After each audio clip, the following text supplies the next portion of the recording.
Subscribe कीजिए आपके अपने YouTube channel education for CBSE को और बेल आइकन।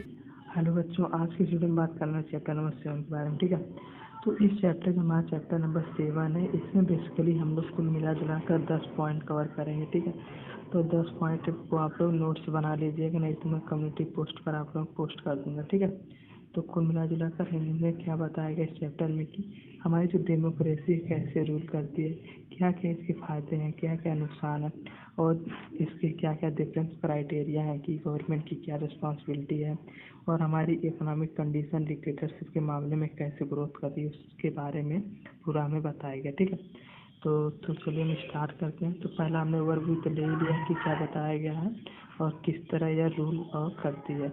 तो हम देखिए दूसरे पॉइंट के बारे में बात करें, how do we assess democracy outcomes. ठीक है, तो हम डेमोक्रेसी का आउटकम्स कैसे निकालते हैं। तो सबसे पहले हम आउटकम समझ लेते क्या होता है। जैसे कि आप लोग मैच वैच खेलते होंगे तो देखते हैं इसमें अगर किसी टीम ने 35 स्कोर किया है तो अगर आप 36 स्कोर करेंगे तो आप जीत जाते हैं। ठीक है, उसी प्रकार हम कुछ पास्ट डाटा लेंगे और कुछ डिक्टेटरशिप के एनालिटिक्स लेंगे कि कैसे हमारी गवर्नमेंट जो वहाँ की रनिंग है किस तरह प्रोसीड कर रही है और उसकी कमियाँ क्या हैं, उसके फायदे क्या, इसको जज करके ही पता करेंगे कि हमारी जो डेमोक्रेसी का आउटकम्स कैसा है। जैसे कि हमें इकोनॉमिक ग्रोथ देखनी है तो हम देखेंगे जो हमारे जब हमने डिक्टेटरशिप वाले जो हमारे कंट्री रूल करते हैं उनकी इकोनॉमिक कंडीशन कैसे ग्रो हो रही और डिक्टेटरशिप डेमोक्रेसी कैसे ग्रो हो रही, दोनों को कंपेयर करेंगे।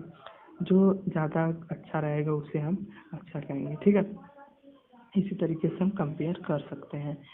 तो अगर हम बात करें कि थर्ड पॉइंट बारे में, तो इसमें बताया गया है कि जो हमारी जो रनिंग गवर्नमेंट है जो हमने इलेक्ट किया डेमोक्रेसी के माध्यम से, उसकी रिस्पॉन्सिबिलिटी क्या होती है। पहला कि अकाउंटेबल होती है कि मतलब इनकेस कोई भी काम कर रही है तो उसका हमेशा जवाब देगी कि हाँ हमने इस काम ऐसे किया। मान ली कहीं गवर्नमेंट को कहीं पर फंड मिला तो बताएगी पूरी तरीके से कि इतना यहाँ पैसा इतना लगा, इस स्कीम ने हमें इतना पैसा डाला, ये सब हमें बताएगी विद प्रूफ। अगर कोई भी चाहे पर्सन तो वह उसके बारे में पूछ सकता है। ठीक है, दूसरी बात रिस्पॉन्सिबल मतलब कि हर अगर कोई मान ली डिफेक्ट भी हो गया तो वह उसके लिए रिस्पॉन्सिबल होगी। ठीक है, और लेजिस्लेट गवर्नमेंट मतलब कि जो हमारी गवर्नमेंट है वह हमेशा ट्रांसपेरेंसी रहेगी, मतलब कुछ भी हमसे छुपाएगी नहीं कि मतलब मान ली 50 लाख उसको मिला तो ये बताएगी कि एक रुपया तक आपसे नहीं छुपाएगी। यानी ट्रांसपेरेंसी होती है कि इनकेस कोई भी काम गड़बड़ हुआ तो उसके लिए जिम्मेदार होगी, कुछ फ़ायदा हुआ तो उसके लिए तो जिम्मेदार होगी ही होगी। ठीक है,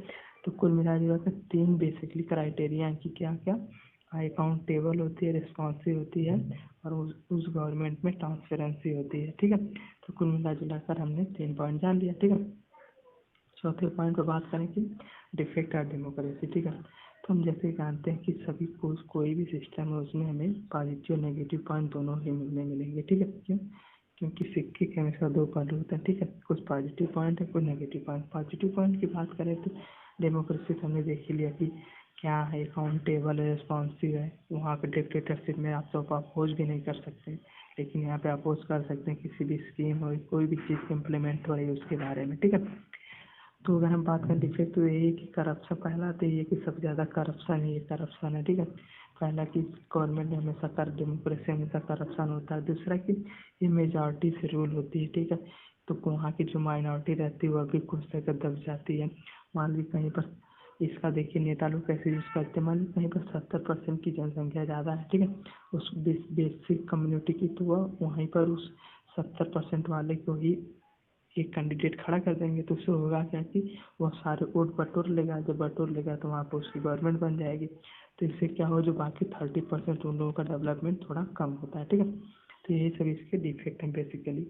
तो अगर हम बात करें फिफ्थ पॉइंट पर इकोनॉमिक ग्रोथ एंड डेवलपमेंट, तो ये जो हमारी डेमोक्रेसी जो गवर्नमेंट ये इकोनॉमिक में कैसे कंट्रीब्यूट करती है डेमोक्रेसी और डिक्टेटरशिप के मामले में। तो देखिए जो हम जानते हैं कि जो हमारी डिक्टेटरशिप है यहाँ पे तो कोई भी रूल है या कोई भी स्कीम बहुत जल्दी लागू होती है। क्यों, क्योंकि देखिए अपोजिशन का कोई लफड़ा नहीं रहता है। और इनकेस कोई भी अच्छी स्कीम है बहुत जल्दी लागू हो जाएगी, ना तो कहीं पर से ज़्यादा पास करना पड़ेगा। जैसे लोकसभा राज्यसभा से डायरेक्ट पास हो गया, डायरेक्ट इम्प्लीमेंट हो गया। लेकिन वही बात करें डेमोक्रेसी पे, यहाँ पर हमारे अपोजिशन रहते हैं, हमेशा अपोज करेंगे। अगर इनके अच्छी भी स्कीम है तो उसे अपोज ही करेंगे कि हाँ भैया ऐसे मत लाइए, ऐसा करिए वैसा करिए, ठीक है, टांग अड़ाएंगे, ये सब की बातें रहती हैं, ठीक है।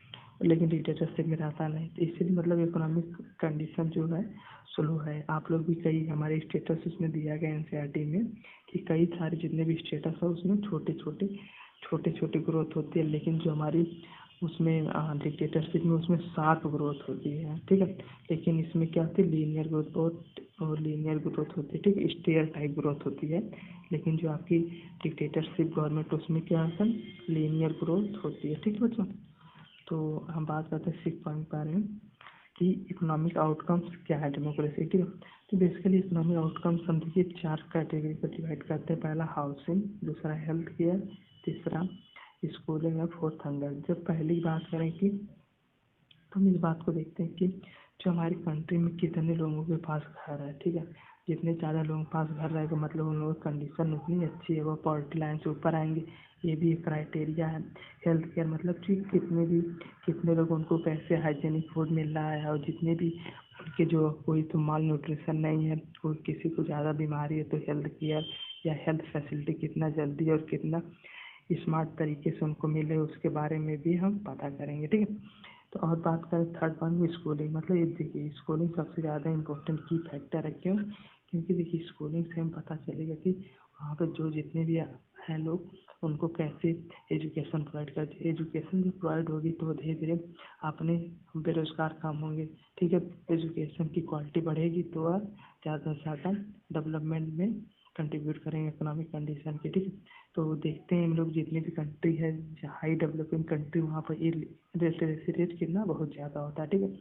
और फोर्थ पॉइंट हंगर के बारे में, देखिए फूड हमारी जो बेसिक नीड है, क्योंकि जब तक फूड नहीं रहेगा तब तक कोई भी व्यक्ति न तो पढ़ सकता है, न तो कोई स्किल्ड या अनस्किल्ड काम भी कर सकता है। तो कुल मिला जुला कर उसे फूड तो बेसिक ही रिक्वायरमेंट है। तो यही आपकी 4 बेसिक रिक्वायरमेंट है। एक बार मैं रिपीट कर देता हूँ कौन कौन सी।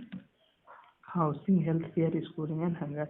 अगर जिस भी कंट्री की चारों कंडीशन टॉप मोस्ट कंडीशन पर है, वही ज़्यादा उसका इकोनॉमिक कंडीशन हाई होगा और उसकी जितनी भी कमियां हो सारी दूर हो जाएंगी। यही बेसिकली 4 की फैक्टर है, ठीक है।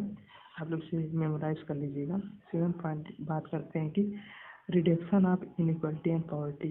तो जो हमारी ये जो हमारी का नाम से डेमोक्रेसी वाली गवर्नमेंट है, वो कैसे इनइक्वालिटी दूर करते। देखिए हमने बहुत से हमें फंडामेंटल राइट्स प्रोवाइड किए गए हैं कि अगर इनकेस किसी का फंडामेंटल राइट वायलेट हो रहा है तो वह कोर्ट जा सकता है, अपने राइट को बचा सकता है। जैसे कि राइट ऑफ इक्वलिटी है कि किसी व्यक्ति को उसके धर्म, उसके कास्ट, उसके जेंडर के बेसिस पर हम डिस्क्रिमिनेट नहीं कर सकते, ठीक है। सबको इक्वल राइट प्रोवाइड है। अगर किसी को भी सरकारी नौकरी चाहिए तो वह उस बेसिस पर नहीं डिस्क्रिमिनेट होगा कि भैया आप दूसरे जेंडर के तो आपको नहीं प्रोवाइड होगा, ठीक है। सबको इक्वल राइट प्रोवाइड किए गए हैं, ठीक है।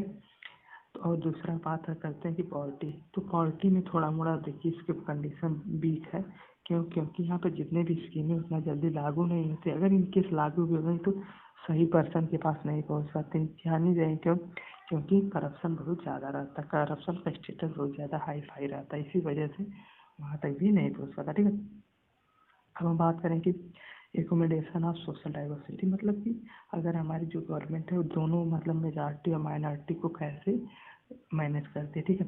तो देखिए मेजॉरिटी तो हम जान ही रहे कि मेजॉरिटी डेमोक्रेसी क्या मेजॉरिटी से रूल होती है, तो मेजॉरिटी का तो हमेशा फ़ायदा ही रहता है। लेकिन माइनॉरिटी उसके लिए गवर्नमेंट ने कुछ स्पेशल स्टेटस निकाला है। जैसे कि जो गवर्नमेंट गांव गांव में इलेक्शन होता है प्रधान का या तो नगर पालिका का, ठीक है, मेयर वेयर का, तो इसमें हमें होता क्या है कि यहाँ पर एक स्पेशल रिजर्वेशन प्रोवाइड कर दिया जाता है कि किसी कास्ट कम्युनिटी जो माइनॉरिटी वहाँ पर प्रोवाइड कर दिया जाता है कि अब की बार आप ही चुनाव लड़ेंगे। जब वो व्यक्ति लड़ेगा तो अपने जो बचे हुए लोगों को है, जो उनकी कैटेगरी, उनका कुछ ना कुछ ग्रोथ के लिए कुछ काम तो करेगा ही करेगा।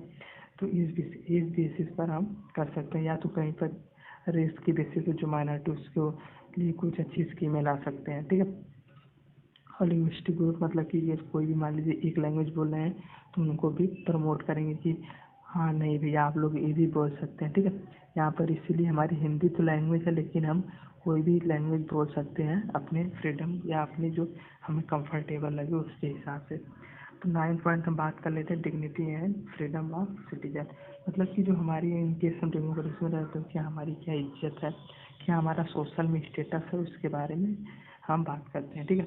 सोसाइटी में बेसिकली हमारा स्टेटस क्या है उसके बारे में। जैसे कि हम बात करें, देखिए हमारा कंट्री क्या है, कोई भी कंट्री क्या है, जो है मेन डोमिनेट सोसाइटी है, ठीक है, पुरुष प्रधान सोसाइटी। तो उससे होता क्या है कि मेन का तो ग्रोथ हमेशा ही होता है, लेकिन एक्सप्लॉयटेशन किसका होता है, वुमेन का। तो हमारी जो कंट्री है तो वुमेन को इक्वलिटी प्रोवाइड करती है, कई फंडामेंटल राइट्स हैं, डिफरेंट डिफरेंट तरीके के प्रोटोकॉल्स हैं और डिफरेंट डिफरेंट तरीके के क्या है स्कीम आती है कि उन लोगों को ग्रोथ किया जाए कैसे।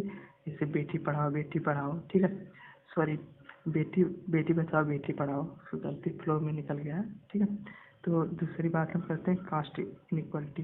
कास्ट इक्वलिटी कैसे कि सभी माने किसी को हम जेंडर के बेसिस पे उसको डिस्क्रिमिनेट नहीं कर सकते, ठीक है, सबको इक्वल राइट्स प्रोवाइड होते हैं। इनकेस कोई भी कैंडिडेट या कोई भी पार्टिसिपेंट अगर उनको कास्ट के बेसिस पर डिस्क्रिमिनेट किया जाता है तो वो फंडामेंटल यहाँ तक कि सुप्रीम कोर्ट तक भी जा सकता है, ठीक है।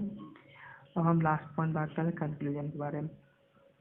तो इस चैप्टर में बेसिकली क्या जाना है कि चैप्टर से उन्हें बताता है कि हमारी जो डेमोक्रेसी है उसके पॉजिटिव पॉइंट्स क्या हैं और नेगेटिव पॉइंट्स क्या हैं, और कैसे जो डेमोक्रेसी है डिक्टेटरशिप के मामले में क्या इसके पॉजिटिव पॉइंट है, क्या इसके नेगेटिव पॉइंट है। यानी हमें दोनों पक्ष के बारे में बताया कि पॉजिटिविटी क्या है, नेगेटिविटी क्या है, ठीक है। और ये भी बताता है कि हमारी जो जान ही रहे कि इंडिया की डाइवर्सिटी बहुत ज़्यादा है, मतलब यहाँ पर कई तरीके के कास्ट के लोग रहते हैं, कई तरीके के जेंडर के लोग रहते थे। यहाँ पर कैसे सबका ग्रोथ होता है उसके बारे में हम लोगों ने जान लिया और देखा कि कैसे डिक्टेटरशिप से बेटर, भले से इकोनॉमिक कंडीशन, इकोनॉमिक ग्रोथ थोड़े से डाउन है फिर भी बेटर है, ठीक है। तो कुल मिला जुलाकर हमने 10 पॉइंट कवर कर लिए। तो आप लोग मेमोराइज कर लीजिएगा और उसका नोट्स भी बना लीजिएगा। यहाँ तक आ चुके तो चैनल सब्सक्राइब किए बिना मत जाइएगा, कर लीजिए, भी भुलाइए मत, कर लिए। बहुत बहुत धन्यवाद। चलिए मिलते हैं अगली वीडियो में।